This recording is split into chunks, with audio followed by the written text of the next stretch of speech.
Fa Dreams Media timakunyadirani kwambiri chifukwa munapanga chisankho chotsatira ife kuti tizikupatsirani zonse zomwe zikuchitika m'dziko muno. Allow me to begin my story with Major One now.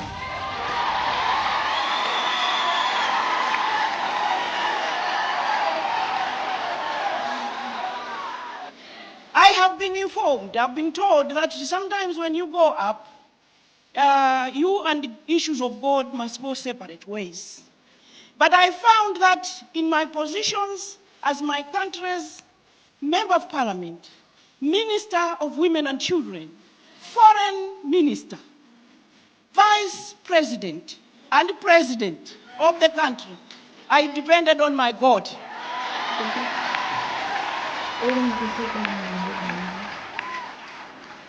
In the 90s, in my country of Malawi, we started to hear about a young child between the ages of 7 and 10 that was preaching. And people couldn't understand how a 7-year-old, 8-year-old, 10-year-old could ever preach. He was in primary school. And they were saying, this boy is from the north, his mother is from Zimba. And for him, people to see him preaching, they stand him on a table for people to see. Major One!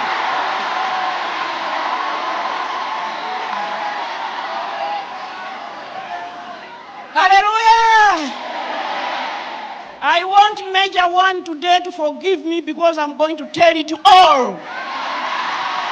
Do it! I did not get a chance to meet this young boy until 2009. I was Vice President of the Republic and going through some rough times. And I just got information that Prophet Bushiri wanted to come and see me. And I had very much wanted to meet him. And what came to my mind straight away, it's that boy that I've been hearing about. I want to meet him. And he came and prayed for me and with me. But I wanted us to share that conversation. I wanted to understand this 10-year-old, not the one I was meeting now, more grown up. But what was that about? How could a 10-year-old preach? And I said to him, what happened? He says, I know that I'm anointed. In my life, I've done nothing else but to serve God. I said, and then at what point did you know that you were born to preach? He says, no, I know that for as long as I had any brain now to remember, I know that God was talking to me. He was, if you check in Malawi, he was one of the best students in his class.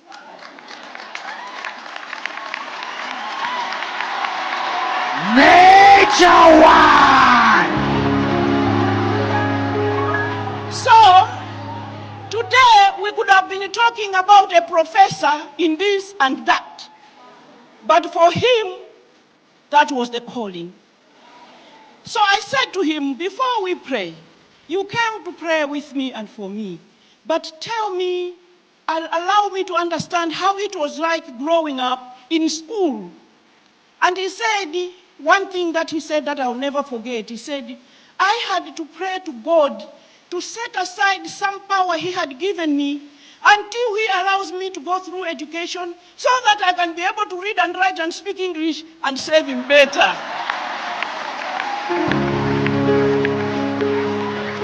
Hallelujah!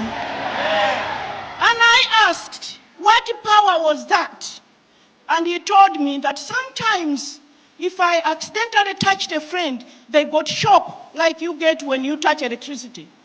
Sometimes if he touched somebody, that's the shock they could get. So he said, now God, I know, I'm only a child, but if that is what is going to happen with my siblings, I will not play, I will not stay with anybody on my chair in class, I will not speak to my teacher, they will be running away from me. Keep that power for me until I grow up.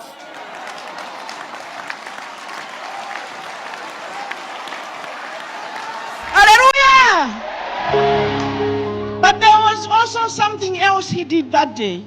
He showed me a photograph. I was talking about a 10-year-old.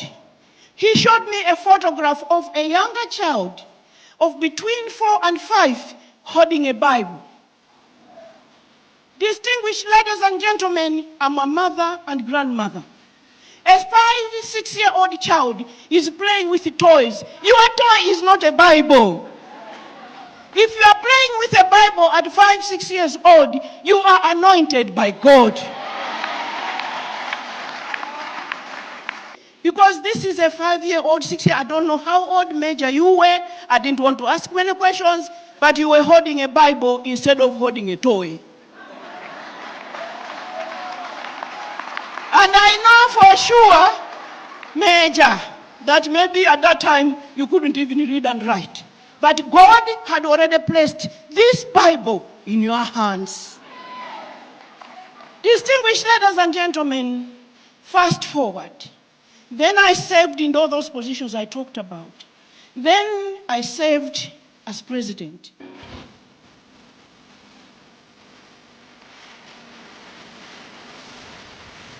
Well, I think this is a much better report. Anyway, so we'll discuss when we meet at 5. Yeah, thank you. I left State House on the 30th of May, 2014. I don't know how many people in this room have been presidents, but it's a very, very strange experience when you are in and when you're out. Especially if you're a servant leader. If you are born to be a servant leader, you get yourself in State House, it doesn't matter, because what matters to you, if you go to God as I did, to say, God, give me wisdom, nothing else. Give me wisdom like Solomon, the rest shall follow. Malawians will judge me. What I know is that in that situation, I didn't know what was going to happen in State House. But you find suddenly that even your door is opened for you. You don't drive. Any door is opened for you. You just get outside, people are surrounding you, asikaris, policemen. I mean, it's a strange life. Then suddenly you leave. All that stops in a minute. 6 o'clock, 7 o'clock, the same day I stopped being president is the same day I left State House. The doors couldn't open anymore. I had to open them. If I sat at the back of the car wasn't going to move because I had to drive it. But also what happens is that the people who were your friends, some of them ran away. Even people that claim to be men of God. People that were coming to pray with you because they were hoping to benefit a lot from you. So we went to the village to where we are, where we have a retirement home, is 4 hours from town. And I was sitting there now, 1 week, wondering what next, trying to plan in my life what I wanted to do. Because I had told myself that I shall serve God whether I am in State House or outside. It doesn't matter. But I must plan what I want to do. I just heard that at the gate, there's a gentleman called Prophet Hara. They told me there's Prophet Hara at the gate. So I said, coming here, I haven't seen anybody in a week. People stopped coming. So I said, let him in. I had met him before. He had come to State House to pray with me. So I let him in. The first thing he said when he sat down, he said, let me declare my mission. I have been sent by Major One to come here.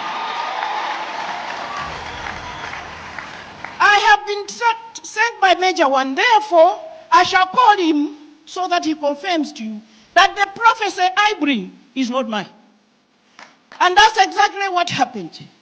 But what made me very upset that day is that Major One said to me, congratulations, God has just promoted you. Hallelujah!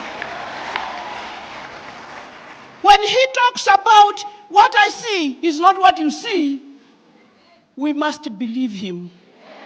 Because I remember looking at Bishop Prophet Haran saying, Is this some kind of a joke? You came here to tease me or to do what? Major one, this son of God said to me, God has promoted you, and just sit back and see what he will do. What God has told me, he wants to elevate you to the next level so that you serve on the global stage. So because I don't want to waste your time, distinguished ladies and gentlemen, I will just briefly tell you what has happened in the 12 months since I left State House. From what his God told him, told Major One to tell me. As I speak, I have given 20 international speeches towards cash transfer will help cushion the shock that devaluation has brought about. I have received 6 international awards.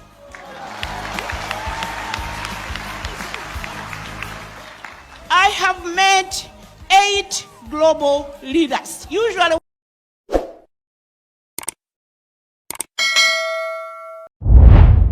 tikuyamikeni komanso kuthokozani popanga chisankho chokhala pamenepa kumvetsera komanso kuonera zomwe takubweretserani.